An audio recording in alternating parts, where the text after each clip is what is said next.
Hey everybody, Greg Pruitt here with Idaho Dispatch, and we are in Boise today, and I am joined by independent presidential candidate Brock Pierce. How are you today? Grateful. Glad to be back in Idaho.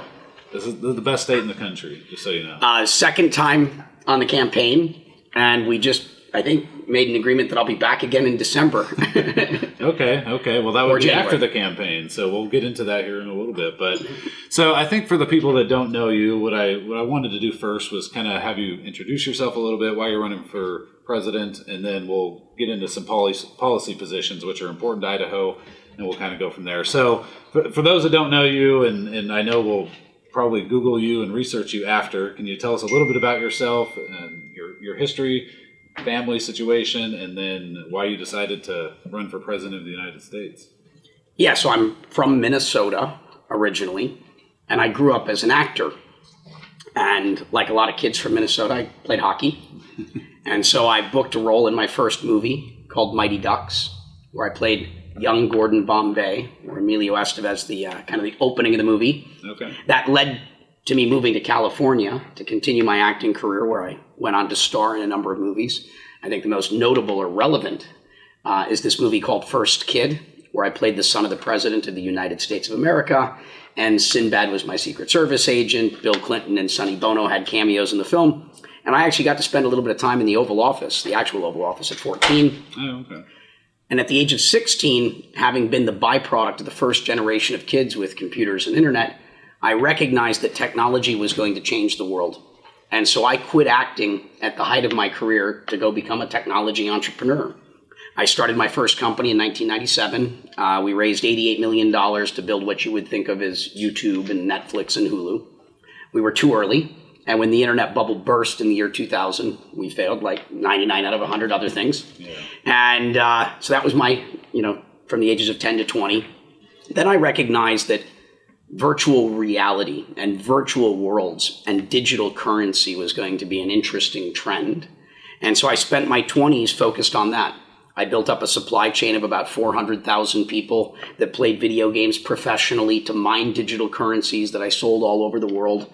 We were Google's largest advertiser for a moment, PayPal's largest merchant for years. We launched Alipay in China, started the first television channel in China by a foreigner that paved the way and created the legal framework for Rupert Murdoch and Sumner Redstone. Rolled up a bunch of websites, built the top 100 web property in the world in terms of traffic, sold that to Tencent. And so I did a lot of things. But the main thing was making markets and digital currencies essentially in virtual countries. And so my main investor in that was Goldman Sachs, specifically Goldman Sachs Principal Strategies. This was the black box of Goldman that was responsible for 40% of their income.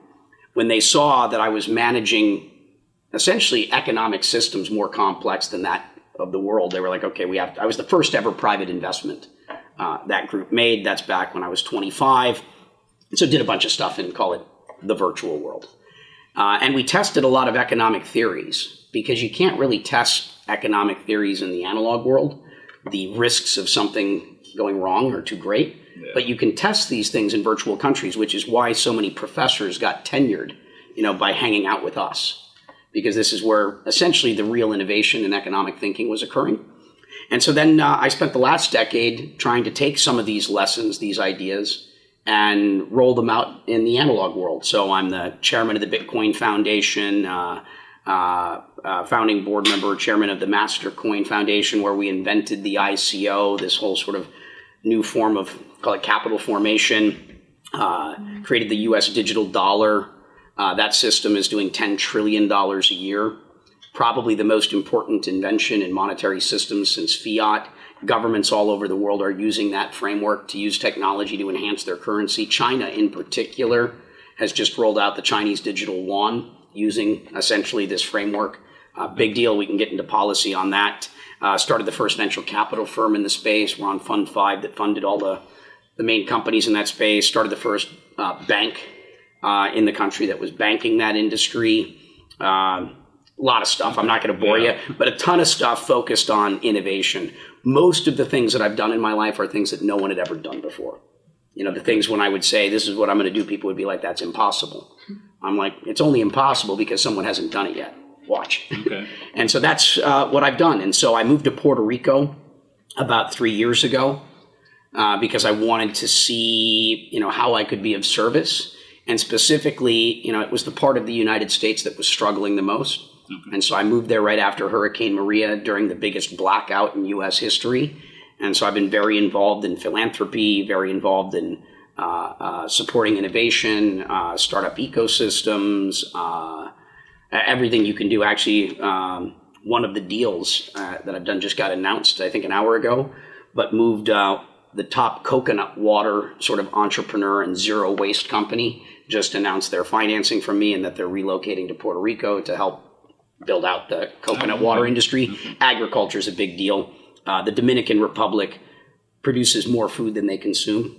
They're a net exporter, whereas Puerto Rico imports 80 to 85% of their food, despite the fact that they've got 4 growing seasons, infinite fresh water, soil that hasn't been destroyed by bad agricultural practices. And so, these are the sorts of things that I've been working on. Okay, so that's in Puerto Rico, and so that's where you and family, kids? Yeah, so I have two children. Okay. My youngest daughter is actually here in Idaho. She's been on the campaign trail the last little over a week, but she's going to be heading back to Puerto Rico tonight. Yeah, it's tough on the campaign trail for. She's actually been a trooper. I mean, I've only heard her cry twice, and that was just when there was a FaceTime with mom, and that was more just missing mom than anything else. She's built for this. Yeah. Okay. And so before we get into policy, now you're obviously running for president. You're on the ballot in 16 states, including here in the state of Idaho as an independent. You're not part of any particular party while you're running for president. So obviously everybody that jumps into this arena, is going to take a lot of criticism. They're going to take a lot of heat. What caused you to jump in, and why are you doing this? Well, I can summarize why I'm running in one word. Okay. Love. Love for this country. Love for the American people. At a time where I am very concerned. I'm very concerned about our collective future. The United States feels more like the divided states right now. We're divided politically. We're divided economically. We're divided racially, while simultaneously facing very real existential threats environmentally, technologically, pandemically, potential conflicts with foreign nations. I think we're doomed if we don't do something, if we don't do something different. And I hope to bring a positive message, which is something you're not hearing very often, certainly in the presidential arena, to remind us of what matters, which is to vote our conscience, to do what we believe is right, and to present game-changing ideas, an actual vision of where are we trying to go? What do we want? Where are we trying to get to? What do we want the United States to look like in the year 2030? And to talk about policy issues that are not being discussed. Yeah. Okay. All right. So I asked Jo Jorgensen when she came to Idaho this same question, and so what I did was I went out to all of our readers and said, if you could ask Brock Pierce one thing, what would it be? And so that's how we narrowed down our policy questions. What was interesting to the people of Idaho? And before the policy, though, a lot of people want to know, right? You're in Idaho, you're in a state where it's predicted Donald Trump is going to win and probably win easily. The Republicans have won here since, I believe, 1968. What do you hope to accomplish, maybe not just in Idaho, but in other states where you're running, since you're running for president, what do you hope to accomplish in the end when all is said and done? Well, again, delivering that message. So I'm 39. I turn 40 next month. Okay. And so this is just the beginning. Right? This is the beginning of hopefully creating a political movement that brings the change that we need in this country right now, that paves a path forward to reunite this nation right now. Because I think that's what we need more than anything, is to bring everybody back to the table, reminding everyone that their voice is heard, that their vote does count, and to engage in conversation again between the left and the right. We need to create a unifying force, something that brings us back to the table. And as we came out of the Great Depression, as we came out of World War I, World War II, we've always overcome every obstacle. We've overcome every challenge. And when we find ourselves in these challenging times, it creates an opportunity for unity. And so I hope to do some of that. So this is more about running in 2024 than it is about this year. Okay. But I'm laying the foundation. I'm creating the infrastructure to run. And this isn't even really about me. I'm looking for 100 candidates to run up and down the ticket in 2021 and 2022 as I continue to build out the infrastructure necessary to run for office. Okay. Awesome. Well, and so if I got second place in Idaho, that would be pretty awesome. It doesn't win you any electoral votes. Yeah. But it does start to pave the way, right? We're polling 4% in New York right now, 6% in upstate. We were in first place in Utah on Monday. All of one vote was cast on Monday. The only vote. So we actually had more votes than every other candidate combined on Monday. Yeah. Well, there you go. Hey, you work with what you got. Yeah. And so so why am I here of all places? I'm called here.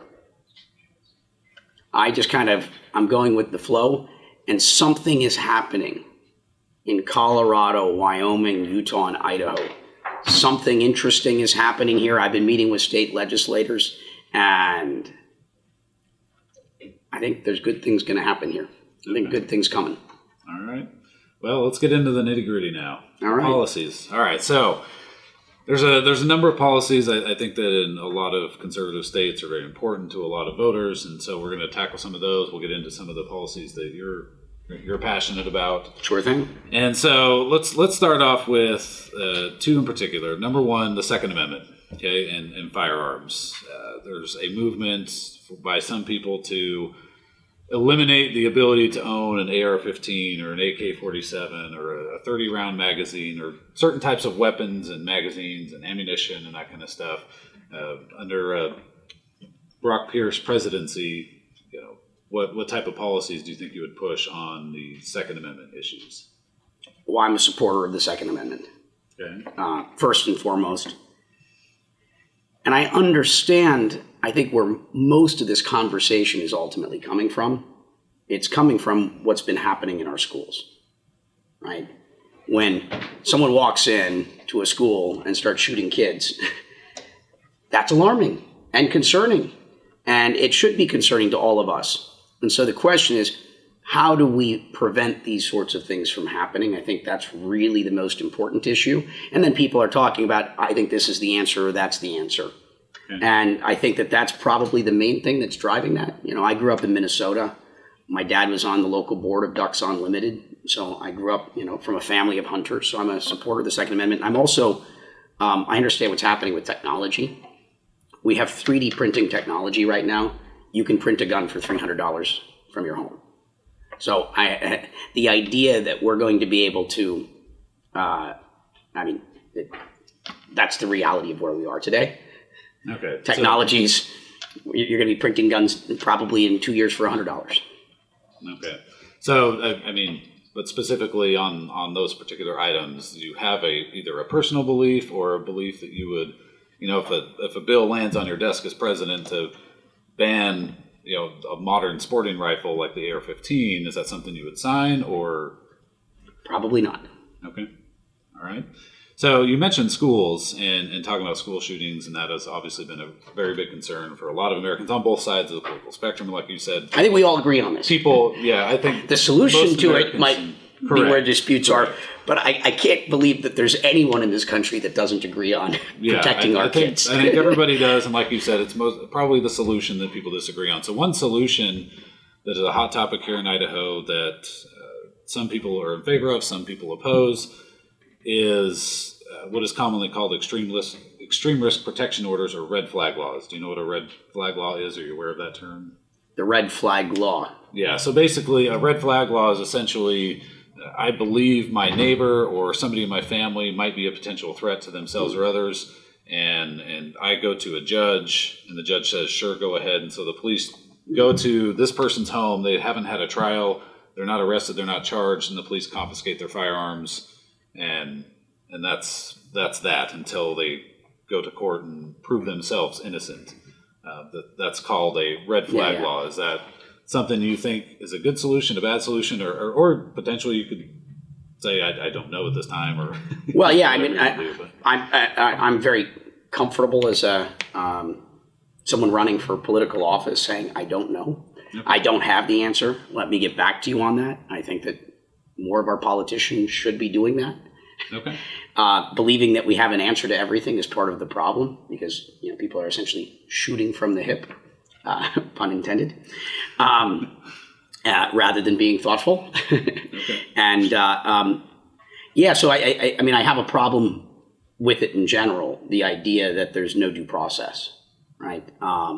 That's a concern.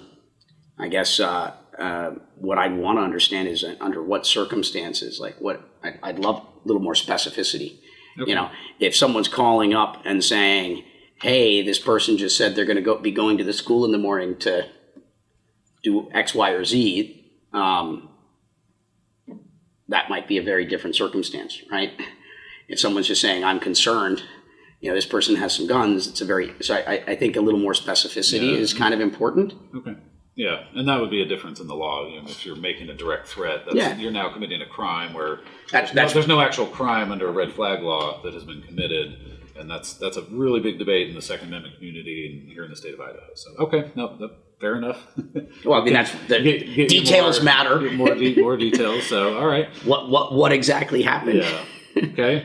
So let's shift to the second topic, and that would be the issue of abortion. Mm-hmm. Abortion and is a big issue in the state of Idaho. Where is Brock Pierce on the issue of abortion?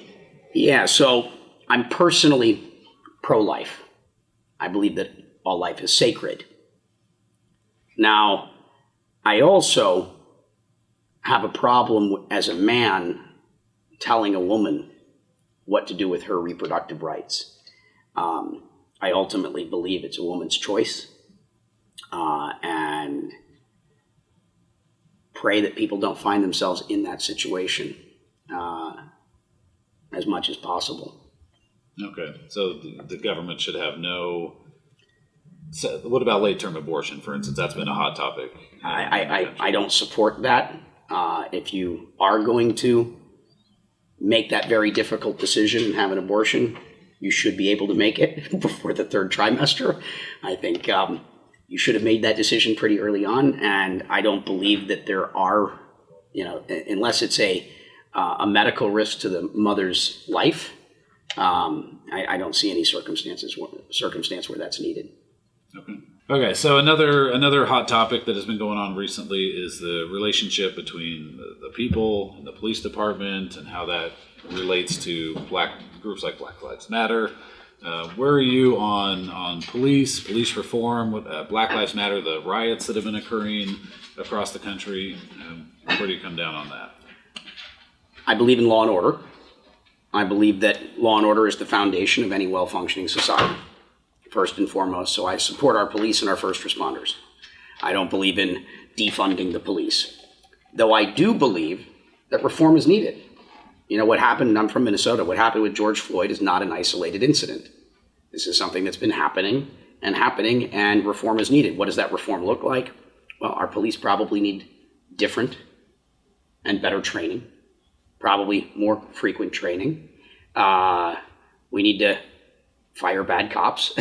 They should be evaluated with some degree of consistency and understand what is the incentive. I believe in liberty. And so I believe that this country is intended to be the land of the free. And I have a major problem with the fact that we have more people in prison than any other country in the world. That does not sound to me like the land of the free. And part of the problem is how our government functions in general, growth. It's all about growth. How do we measure our success? By growth. It's use it or lose it. You get a bigger budget. If you don't spend it, you don't keep it. And so what we do is our police departments arrest more people to get a bigger budget, to hire more cops, to arrest more people, to get a bigger budget. This is the problem with growth as a unit of measurement. We need to take a step back and really reevaluate how are we measuring our success. What if we started to measure our success as a nation by our freedom, by our liberty? The incentives would change. And so I think we really need to rethink all of this, victimless crimes, war on drugs, locking people up in prison for doing things that are potentially only harming themselves is not the answer. These are mental health issues. These are social issues. So I think we need to rethink a lot of this stuff. And I share, I think, a fair amount of that information on my website as well. Okay. And I think I've got 1 hour sort of town halls just on this topic for anyone that wants to dig in deeper, because it's this one, you got to dig deep. Oh, in terms of rioting and looting, not okay. Not okay. Yeah. There are, I understand, why people are upset, and there are real issues here. And let's just talk about racial issues. I think that we need to take a step back and figure out how we heal as a nation, right? We've got a political divide in this country. We've got an economic divide in this country, and we have a racial divide in this country, amongst other issues. But how do we start to address this racial problem? I think it starts with acknowledging the past. Like, what happened to the indigenous? What have we done to the indigenous people of this country? What did we do to the Africans that were brought over here without their consent? History, or his story, isn't the truth. And it's hard for us to heal as a nation until we've at least acknowledged the wrongdoing, right? And the truth is a painful medicine. But the first step in the process to healing is admitting, how did we get here? Okay. And then taking a seat at the table and having a conversation in the present about how we collectively move forward as a nation. And I think that's the right process. And I think that's how it starts. Okay. All right. Foreign policy.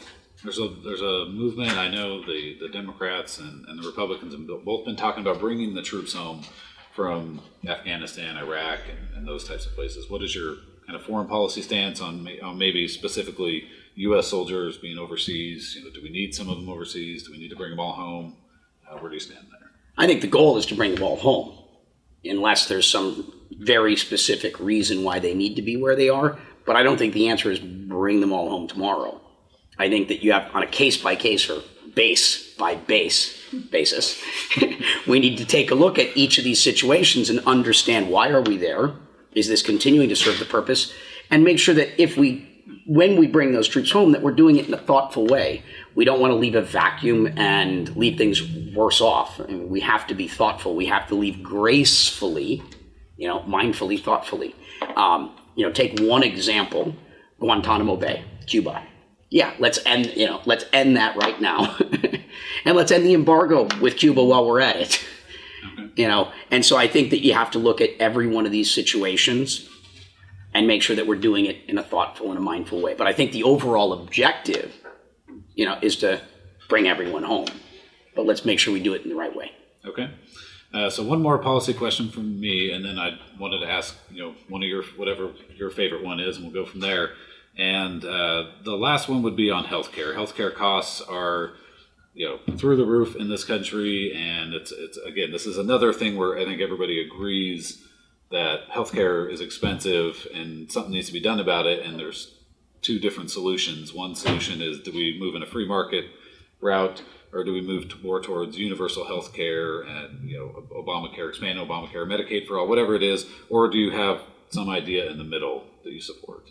Yeah, I support something different than call it either of those solutions. So I'm very practical. Everything I try to do is it has to make common sense, and it has to be kind of somewhere in the middle, somewhere that is where everybody can get kind of support around it. You may not love it, but you're getting enough of what you need. Now, the reality is technology is changing the landscape of work. Artificial intelligence, robotics, automation, technology is going to be replacing a lot of our jobs. This just is. You can't stop it. And so how do we respond to it, right? And it's not a bad thing. Technology is amoral, right? It's neither good or bad. It's a tool. How we use it will determine how it impacts our lives. And so I live to work or live to serve. A lot of people work to live or work to survive. And if we play our cards correctly, this could end up being a great thing where everybody can take a step back, take a breath, and say, what am I passionate about? What do I want to be doing? But there's 3.5 million truck drivers in the United States. We have driverless cars. This is all happening in the next 4 years. This is going to be before the next election cycle. Taxi drivers, Uber drivers, Lyft drivers, service level jobs, accountants, lawyers, stock pickers, surgeons. I mean, it affects everybody, and this is very real. And so you have to take a step back and say, okay, what are we going to do about this? How are we going to make sure that the American people have what they need? And so I do believe in a universal earned income. Okay. The idea that everyone is receiving some amount of money every month, every single person in this country. I don't mean just some people, but everybody is receiving a monthly check to make sure that their most basic needs are met, that no one in this country is starving to death, that everyone that wants some form of shelter has some form of roof over their head, and that everybody has access to some form of health care. I don't mean a life of luxury. Basic needs are met. Part of the reason we're seeing this rioting and why we're seeing this looting is because we have an economic divide in this country. And when someone doesn't feel like their voice is being heard, or if someone is feeling desperate, when your back is up against the wall, survival takes precedent over values and principles. And so if we don't figure out how to make sure that the American people's most basic needs are met, the pitchforks will be out. We are going to have civil war. And so this isn't like I think it's an essential thing, and people don't realize that many of us are going to need this. And we don't have a resource problem in this country. We're the wealthiest nation in the world.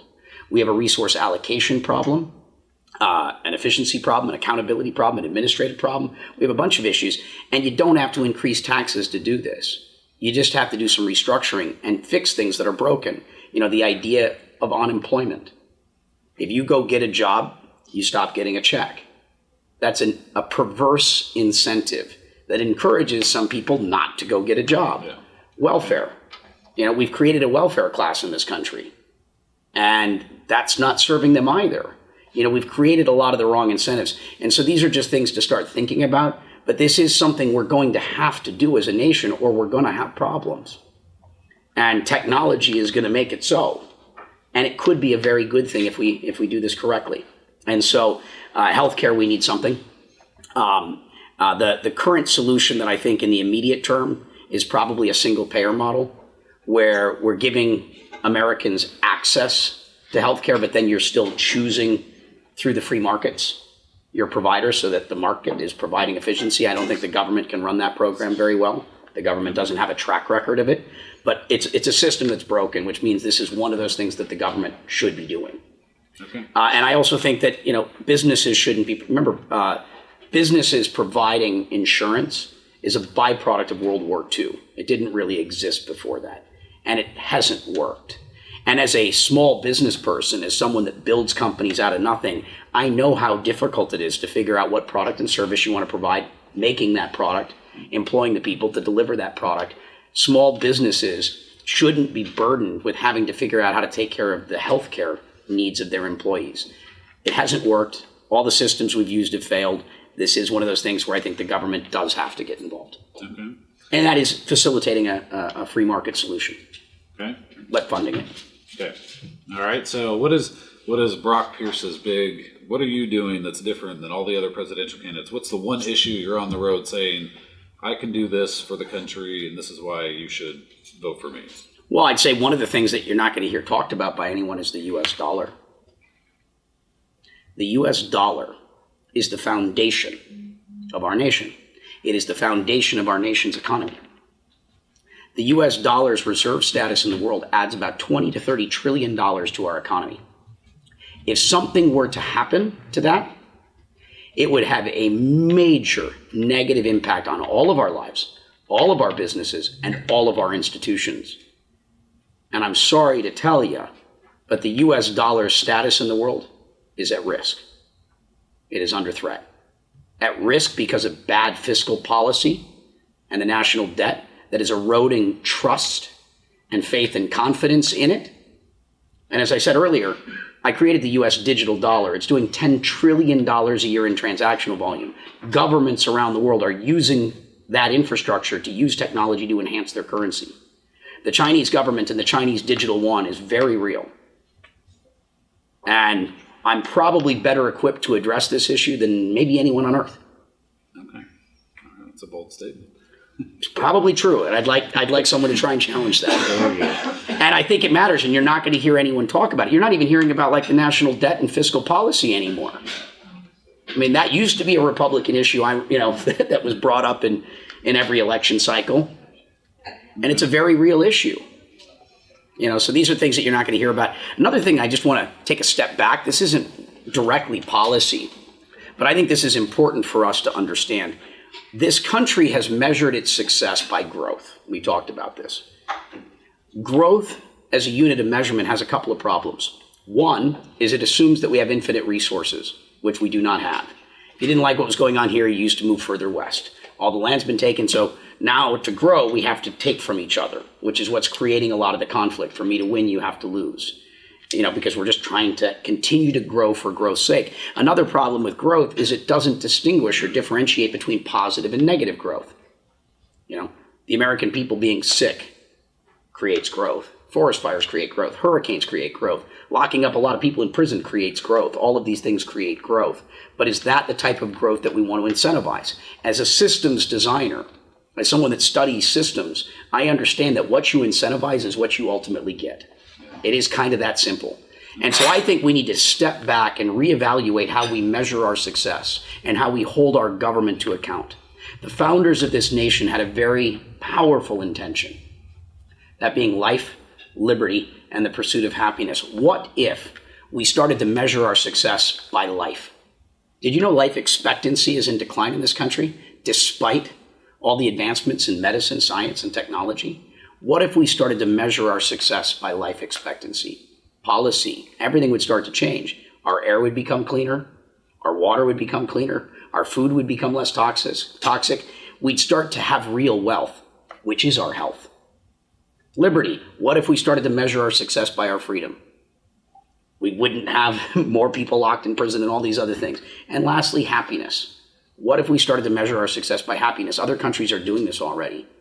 This idea that it's just grow blindly, I think we need to step back. And it's these sort of game-changing ideas that will allow us to upgrade the operating system of the United States of America. And I think that what we need more than anything right now is some vision. We need to have a destination for this nation. Where are we trying to go? Because as long as we don't have a vision, we're just going to keep going in circles. And as Albert Einstein is credited with saying, the definition of insanity is doing the same thing over and over and over again, expecting a different result. So I want to remind everyone again, vote your conscience. Vote your conscience. We will not be free until we start doing what we believe to be right. Okay. And through being the best versions of ourselves, we have the ability to inspire others to be the best version of themselves. All right, so one last question. And as you know, when you start running for president, people start Googling you and researching who you are, right? And we had a number of people in our questions that said, hey, there was these allegations. I think there was something in September where you had been served papers for something that had to do with the SEC. And then there was obviously, stuff from back in 2000 where there were allegations against you. And so I wanted you to have the opportunity to let people know what came of those situations and what was true and not true. And so I haven't, I guess being served some paperwork that was from something that's like 6 to 9 months ago that doesn't even really involve me. I haven't spent one penny on a lawyer because it's like literally that irrelevant. But, when you're successful, ambulance chasers will come out and try and shake you down. So what happened recently is just, it's laughable. But anyway, publicity stunt for someone, I guess. In terms of the earlier stuff, when I was 16, 17, 18 years old, I started my first business. And my co-founder settled a lawsuit with someone from something that predated my ever having met the person.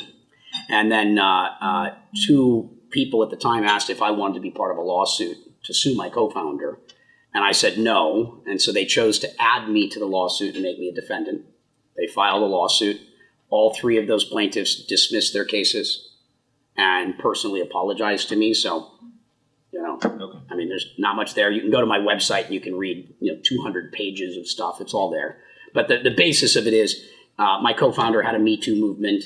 I got caught up in it. I was 16, 17, 18 years old at the time. And in those allegations, there were only 2 minors, me and one of the other person. The other 2 were adults. So, I mean. Okay. So you never charged, never convicted? I've never been charged with a crime of any sort in my life. Okay. It was a civil lawsuit and it was dismissed. and said, sorry for doing it. Okay. All right. Well, that's all the questions I had for you, and I appreciate your time. So we'll have you kind of give your pitch to the people in Idaho, and why should they vote for you, and what would you like them to know about you? Yeah, so I'm not even here to ask specifically for people to vote for me. What I'm here to do is to try and inform you, to provide you with information so that you can make informed decisions for yourself. I want every American to vote their conscience, to vote for whatever they believe to be right. Because as long as we're making fear-based decisions and voting out of fear, we're going to stay in this perpetual cycle. Things will change when we start to stand up for what we believe in. I know that we expect integrity and honesty and values and principles from our friends and our family. If your friends were stealing, lying, and cheating you, you probably wouldn't stay friends with them very long. We expect this from our coworkers. We expect this from people we do business with. But when it comes to politics, we give politicians a pass.